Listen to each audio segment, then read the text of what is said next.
My name is Eliana Carter. If you met me today, you'd see a confident woman, a leader in a sharp suit, someone who owns rooms when she walks into them. But the truth is, that wasn't always me.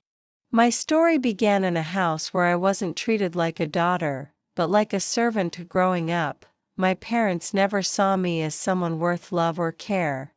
To them, I was nothing more than an extra pair of hands, useful for chores, invisible when it came to affection. They had another daughter, Amelia, my younger sister, and she was their princess. Every smile, every gift, every ounce of pride, they poured it all into her. And me? I was the shadow, the forgotten one, always carrying trays, always sweeping floors, always staying quiet. I still remember mornings in that house. The sun would rise, but instead of warmth, the first thing I'd hear was my mother's sharp voice echoing down the hall, "Eliana, get up. The floors are dirty. And don't forget to iron Amelia's uniform before school." There was no "good morning," no gentle tone. Just orders, like I was staff hired to keep the house running. My father wasn't any better. He would glance at me as if I was nothing more than background noise. At the breakfast table, Amelia sat like royalty, while I stood in the corner, ready to fetch more juice or clear plates. When guests came, things got worse. My parents paraded Amelia in her prettiest dresses, introducing her proudly. "This is our daughter, Amelia," they'd beam. If someone's eyes drifted to me, standing in the background holding a tray, my mother would laugh it off. "Oh, that's Eliana.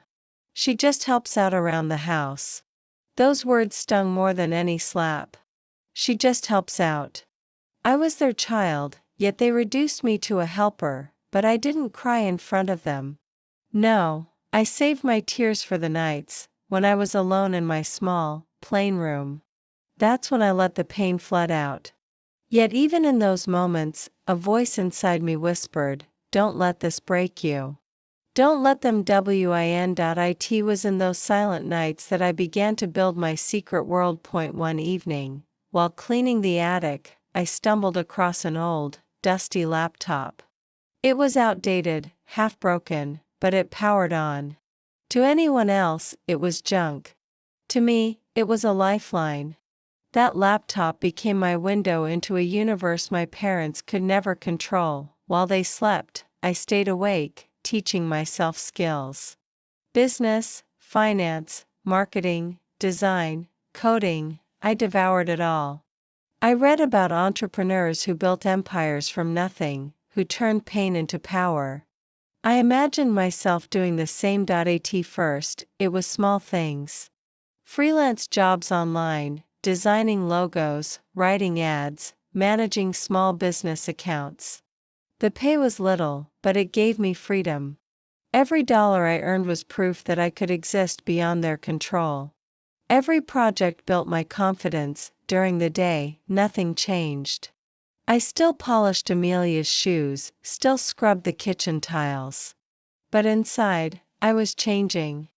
I wore two faces, one of the obedient, invisible daughter, and another of the secret dreamer who was planting seeds for a future my parents couldn't imagine. The moment that truly hardened me came on my 16th birthday. I woke up hoping, just for once, that they would remember me.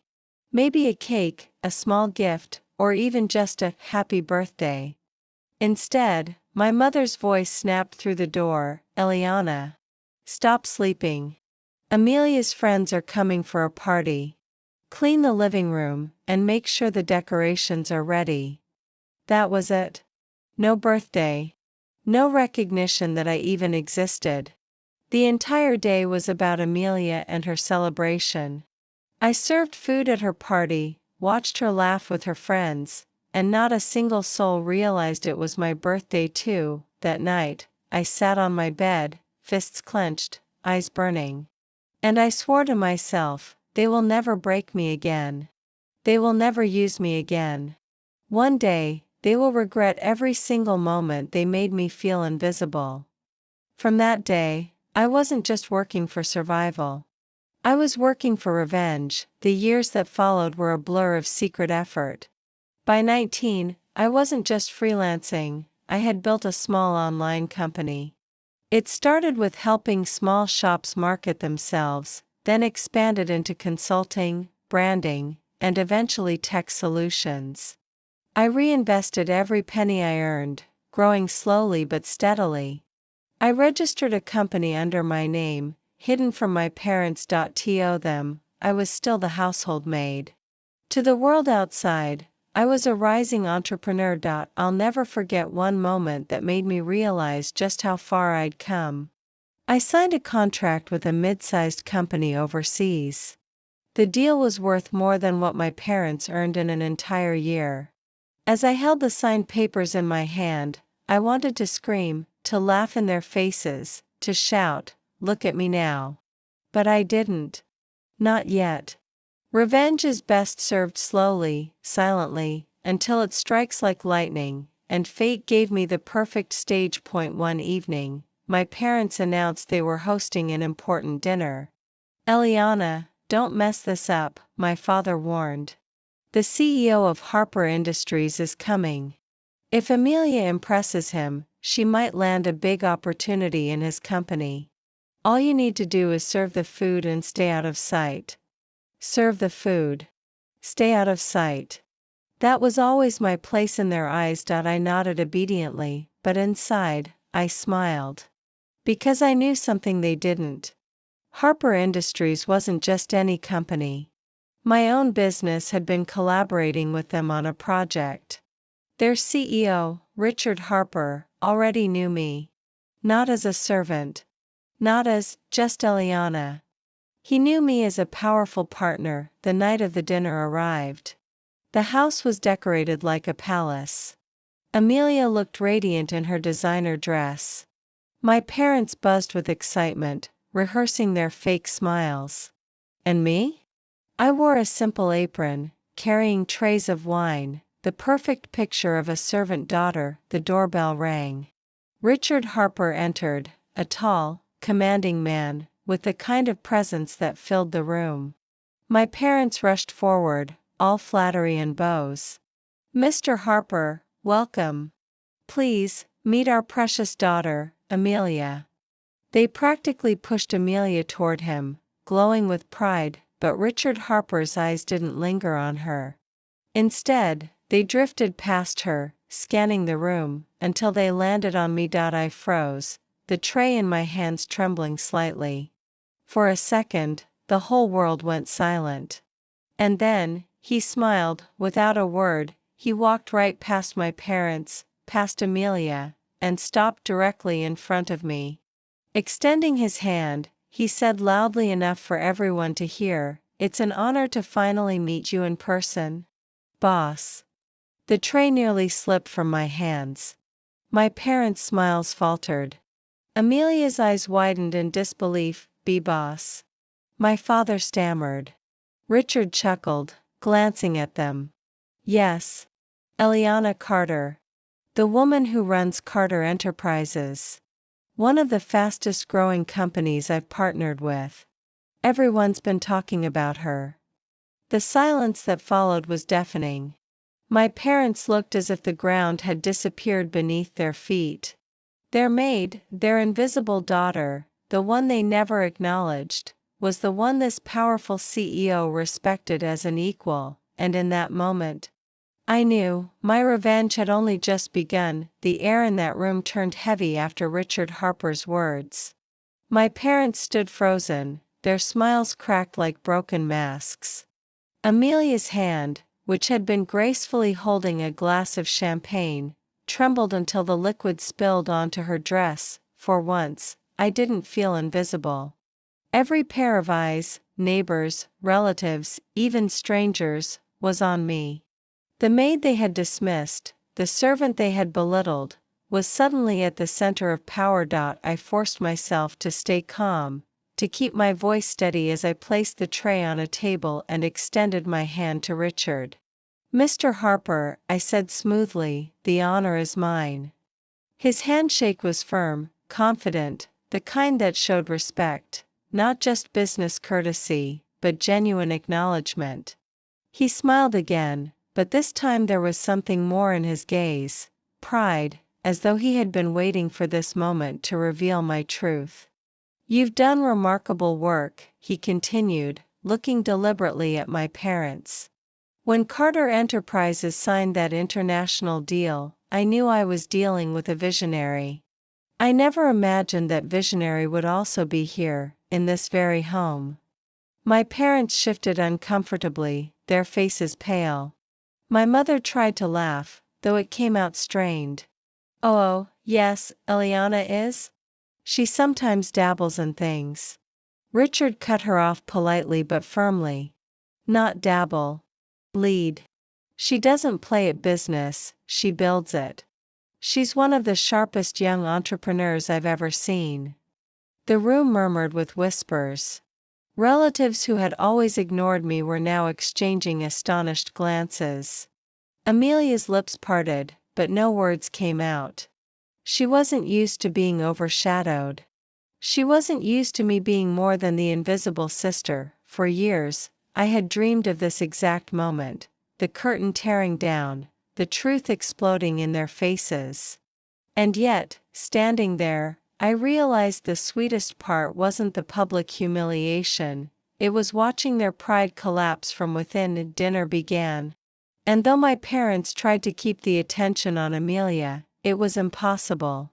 Richard engaged with me, asking about my company, about my plans, about the vision that had carried me this far. I spoke with ease, my years of late-night studying and hard-earned experience giving weight to every word. Amelia sat stiff, her perfect smile faltering each time Richard's eyes bypassed her to look at me. My parents, desperate, kept trying to redirect. "Eliana helps here and there," my father said nervously. Richard smiled knowingly. "No. Eliana leads. And trust me, leadership like hers isn't common." By the end of the night, the illusion of their perfect golden family had shattered. The mask they wore for society, Amelia the star, Eliana the servant, was ripped apart by one word, boss. When the guests finally left, the house was quiet, but not peaceful. It was the silence before a storm. My parents turned on me, their voices sharp, filled with confusion, anger, and something else, fear. "Eliana," my father demanded, his voice trembling, "what is the meaning of this? What nonsense have you been doing behind our backs?" I looked at him, calm, steady. "It's not nonsense. It's my work. My company." "You're lying." Amelia burst out, her face red. "You? A company? You can barely keep the house in order." I let her words hang in the air, then smiled faintly. "Maybe you never noticed, because you never wanted to. While you were busy being pampered, I was building something real. While you laughed at me, I was creating the very empire you'll one day beg to be part of."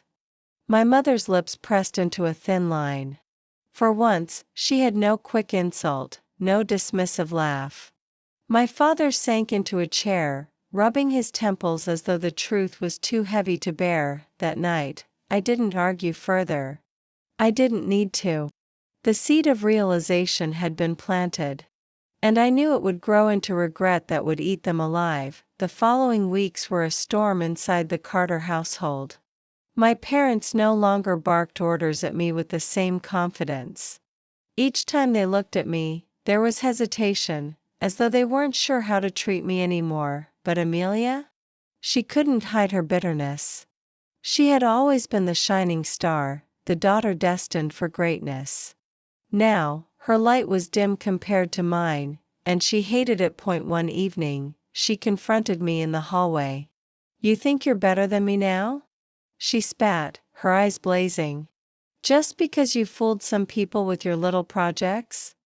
I tilted my head, my voice steady. "It's not about being better, Amelia. It's about proving that I was never less." Her fists clenched. "You'll never truly belong. No matter how much money you make, you're still the maid of this house. Her words should have hurt, but instead they fueled me. I leaned closer, lowering my voice so only she could hear. Maybe. But remember this, the world outside doesn't see me as a maid. They see me as a leader. They see me as someone worth following. And soon, Amelia, even you will. She stormed off, but I saw the flicker of fear in her eyes. My company grew rapidly.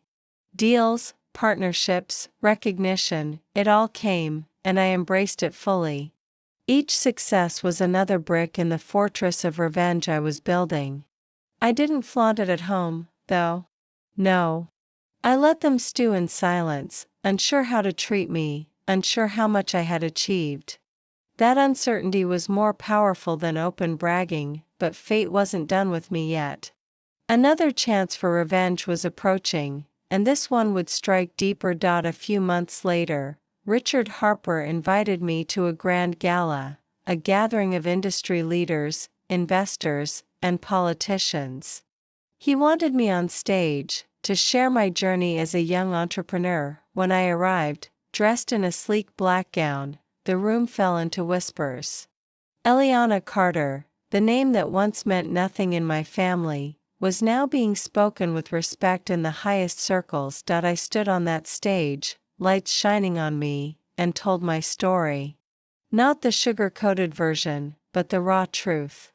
I spoke about being treated like a servant in my own home, about being invisible, about finding the strength to build something from nothing. Every word was a blade, sharp and cutting, not just for strangers listening, but for the people I knew were watching from afar.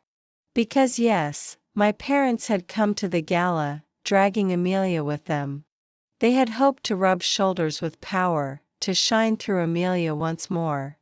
Instead, they sat in the audience, forced to listen as their neglected daughter revealed her scars and her triumphs to the world. When the applause thundered through the hall, I looked directly at them. I didn't smile. I didn't nod. I simply let my gaze rest on them until they looked away in shame. That night, reporters swarmed me, investors approached me, and leaders congratulated me. My parents hovered at the edges, ignored, forgotten, the same way they had once made me feel, and inside, I felt the taste of justice. Sweet. Burning. Addictive, but my revenge was not complete. Not yet, because what I wanted most wasn't just their humiliation, it was their acknowledgement. I wanted to hear them admit what they had done. I wanted them to say the words they had never once given me: you matter. You are enough. We were wrong, and until I got that, my story wasn't over. The weeks after the gala were unlike anything I had ever experienced. My name, once unspoken in my own home, was now on the lips of people I had never met. Articles were written about me, the dark horse of business, the young visionary, from shadows to spotlight. My phone buzzed constantly with new opportunities, new collaborations, and yet, in the Carter household, silence reigned. My parents didn't know how to handle me anymore. They couldn't treat me like a maid, not after what the world had seen. But they also couldn't bring themselves to admit they had been wrong. So they lingered in a strange limbo, watching me carefully, avoiding the subject, and hoping, perhaps, that this was all some dream that would fade. But it didn't fade. It grew. Amelia, however, refused to sit quietly. She had always been the golden girl, the one everyone praised. Watching me ascend while she stood in my shadow was unbearable for her. I could see it in her eyes at every breakfast table, in the way her jaw tightened whenever the news mentioned my name. One night, I returned home late from a meeting. The house was dark, except for the faint glow from the living room. Amelia was there, waiting, a glass of wine in her hand. You think you're untouchable now, don't you? She said as I entered, her voice low but sharp. I raised an eyebrow. I don't think. I know I've earned my place. She laughed bitterly. Earned? You're nothing but lucky. If Richard Harper hadn't noticed you, no one would care about your little company. Her words stung, but only because I could see the desperation behind them. I stepped closer, keeping my voice calm. Luck didn't build Carter Enterprises.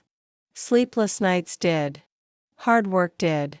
Every insult, every chore, every time you and our parents treated me like I was nothing, that's what built me. You handed me my fuel, Amelia. And now you're choking on the fire. Her eyes burned with hatred. She threw her glass into the fireplace, the shards scattering like her shattered pride. But I didn't flinch. I had learned long ago never to give her the satisfaction of seeing me shaken. The more my company grew, the more my parents tried to change their approach. Suddenly, my mother began speaking softly to me, asking if I needed anything, pretending as though she cared. My father attempted awkward conversations about business, as if he had supported me all along, but I wasn't fooled. I could see the greed behind their eyes.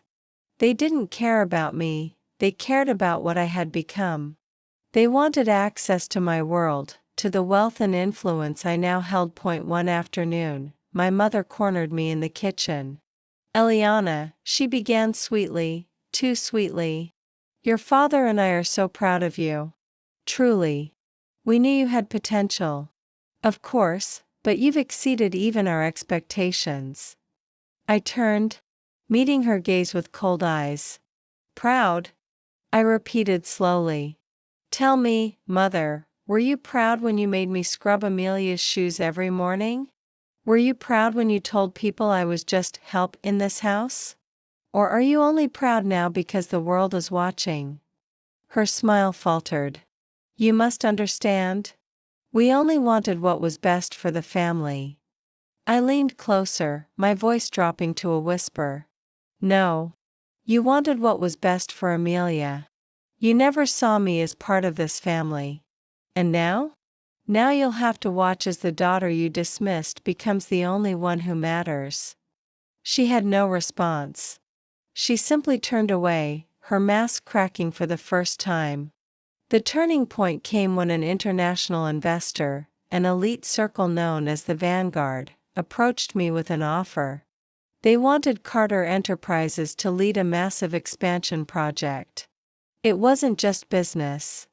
It was global power, the kind of influence my parents had always worshipped from afar. The announcement made headlines.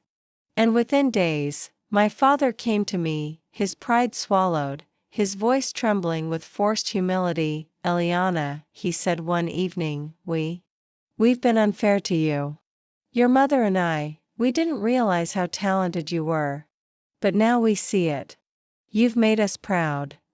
Those words, the ones I had longed to hear as a child, finally left his lips. But instead of warming me, they felt hollow.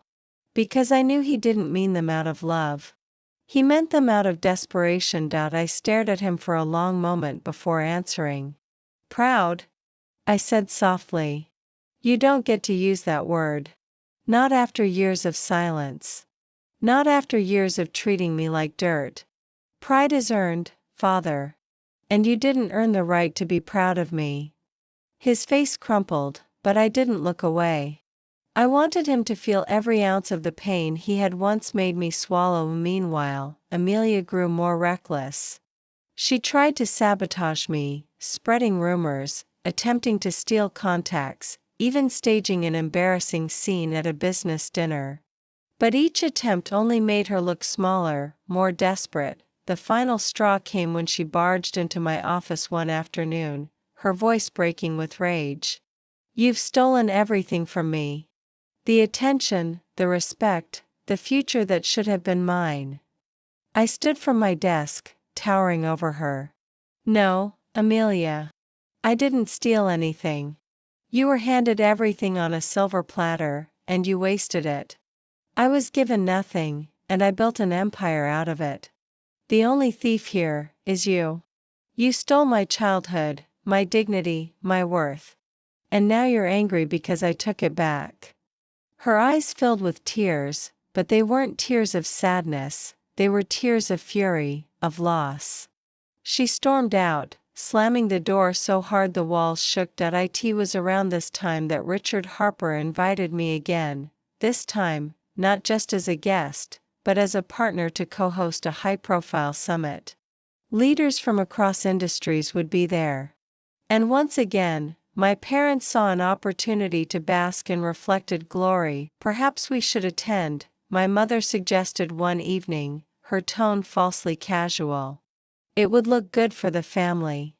People will see how close we are with you. I looked at her, my expression unreadable. Then I said the words I had been waiting years to say, no. You're not invited. This world isn't yours anymore. You didn't build me, you buried me. And now, you don't get to rise with me. The shock on their faces was almost satisfying enough to drink in, almost, but I wasn't finished. Not until they felt the weight of everything they had done. Not until their world cracked the way mine had when they treated me like nothing. And so, as the summit approached, I began to plan the final act of my revenge. The summit was more than just another event, it was the stage where I would cement my place among the most powerful. For weeks, preparations consumed my days. Teams worked around the clock, media outlets buzzed, and my name filled headlines, but in the shadows of all that success, I carried something colder, sharper, a plan.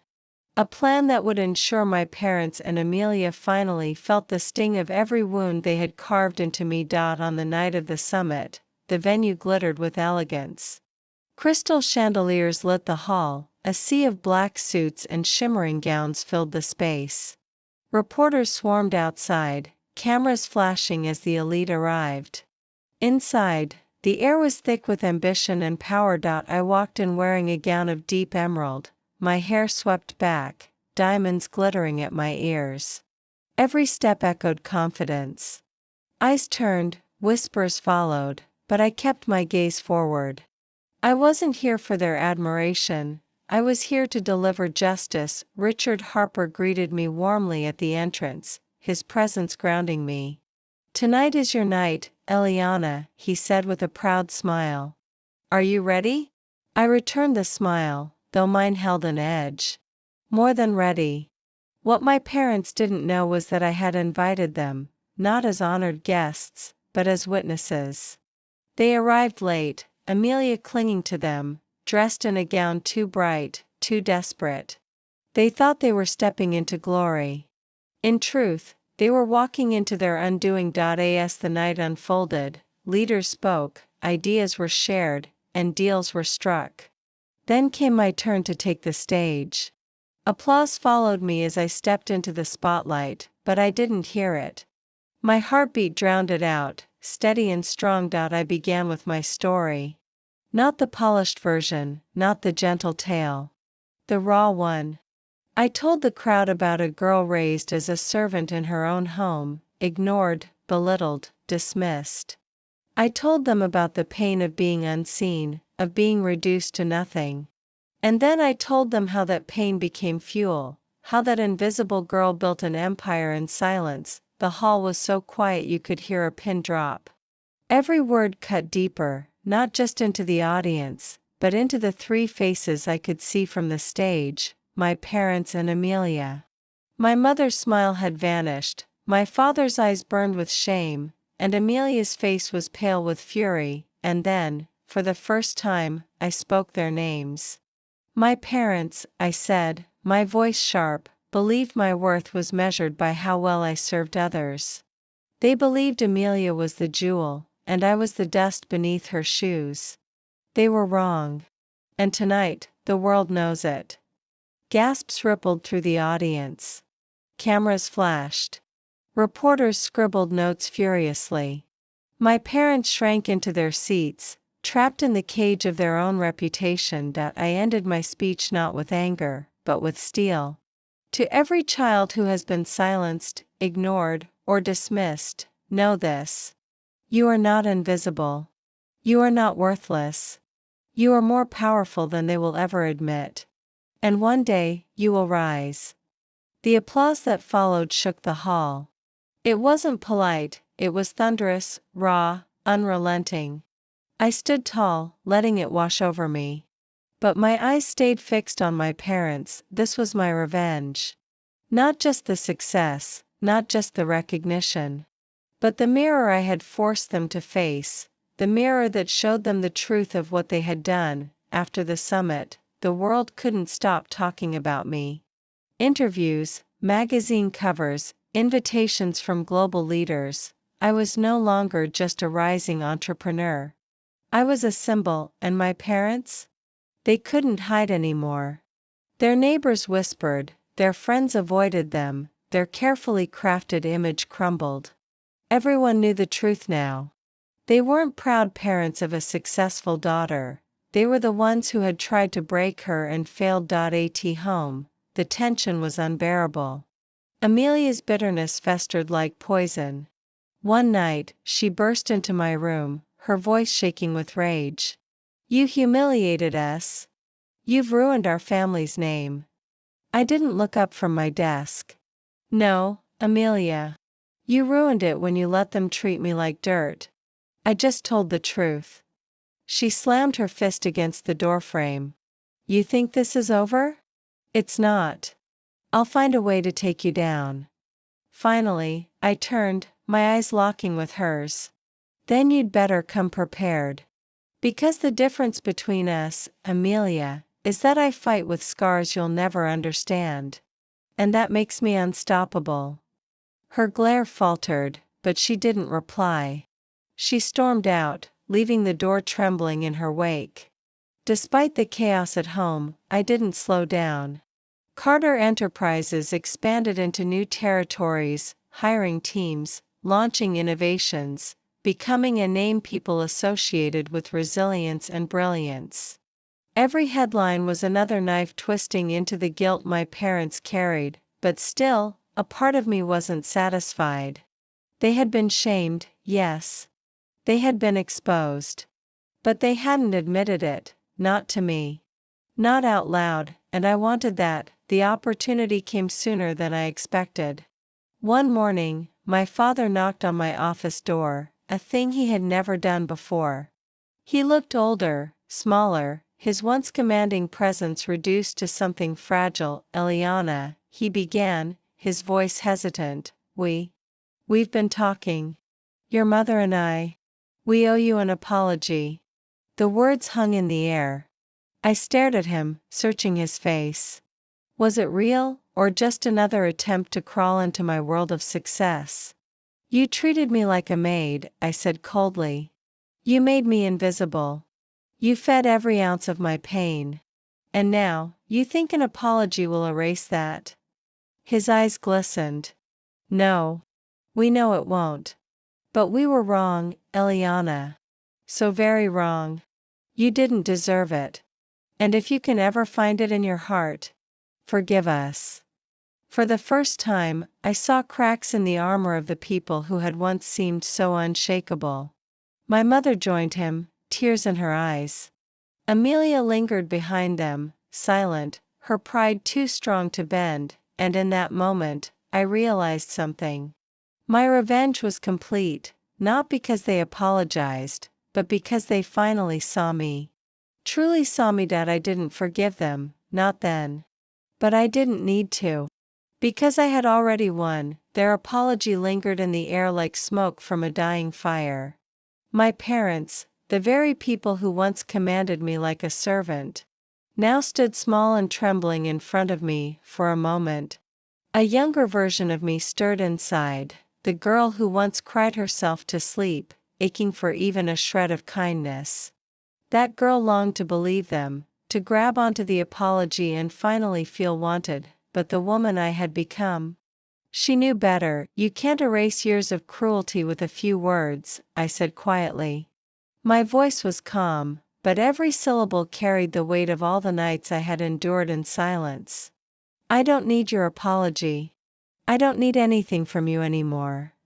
My mother's tears spilled freely, but my father's jaw tightened. Even in his brokenness, pride lingered. "Eliana," he muttered, "we are still your parents." I met his eyes, sharp as a blade. "No. Parents nurture, protect, and believe in their children. You used me, dismissed me, and tried to bury me. Whatever you were, you forfeited the right to call yourselves my parents years ago." The silence that followed was suffocating. My mother reached for my hand, but I stepped back. The distance between us wasn't just physical, it was a canyon carved by years of neglect. Finally, I dismissed them with a single word: leave. They left, their shoulders heavy, their footsteps slow. Amelia stayed behind for a moment, her eyes glittering with something I recognized well: resentment. Unlike them, she wasn't broken. She was angry. "Dangerous, this isn't the end," she whispered before following them out. In the weeks that followed, I should have felt lighter. I had confronted them, denied their shallow apology, and stood tall. But the truth was, revenge leaves scars even when it succeeds. Late at night, when the applause faded and the world's praise quieted, I sometimes found myself lying awake, remembering the chores, the insults, the emptiness of being invisible. I had won, yes, but the wounds still bled in the dark. One evening, Richard Harper noticed my distraction during a strategy meeting. Afterward, he asked gently, "Are you all right, Eliana? You've built something extraordinary, but you look like someone still fighting a battle." His words cut through me. For years, I had carried everything alone. To admit the truth felt dangerous, but for once, I allowed myself to share a sliver of it. "I spent most of my life being treated like I didn't matter," I said softly. "Even now, when the world calls me a leader, part of me still hears their voices." Richard studied me, his eyes kind but steady. "Then let me tell you something important. Power doesn't erase the past, but it can rewrite the future. Don't let their voices live longer than they deserve." Those words stayed with me. They weren't empty comfort. They were a reminder that revenge was not the final destination, it was just a step. Still, Amelia wasn't done with me. Her hatred grew like a storm. She began seeking ways to sabotage me again, leaking false stories to tabloids, twisting truths into poison. But every attempt backfired, because the world was no longer on her side. The more she fought me, the more she revealed her desperation. People began to whisper, not about me, but about her. The jealous sister. The fallen princess. The shadow of Eliana. I could have destroyed her with a single word. But strangely, I didn't. Instead, I let her destroy herself. There was no revenge sweeter than watching someone dig their own grave. Meanwhile, Carter Enterprises reached heights even I hadn't imagined. Partnerships with governments, technological innovations, humanitarian projects. We weren't just making profit, we were making history.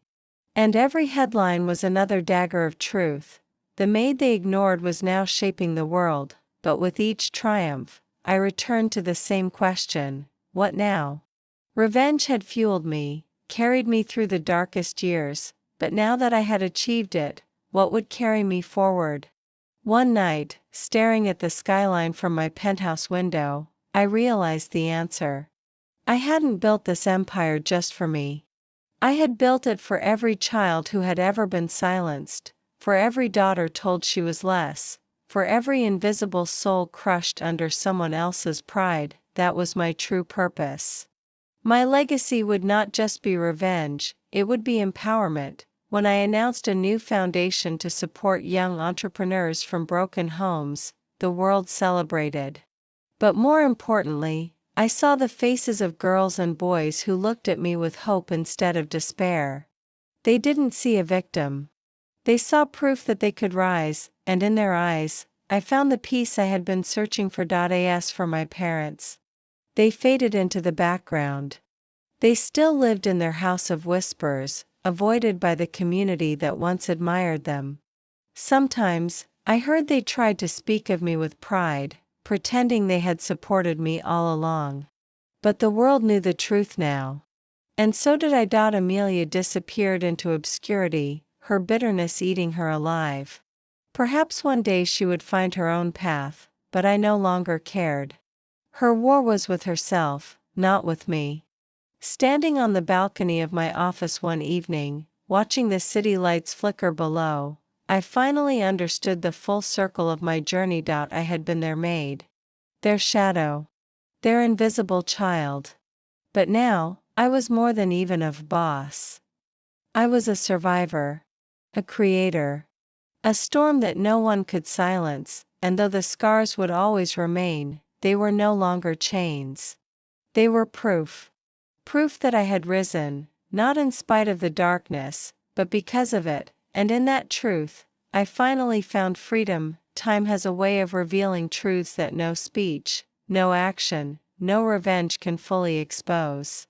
Months passed after the summit, and while my empire continued to rise, the cracks in my parents' world widened until there was nothing left of the image they once clung to. Their friends stopped inviting them to gatherings.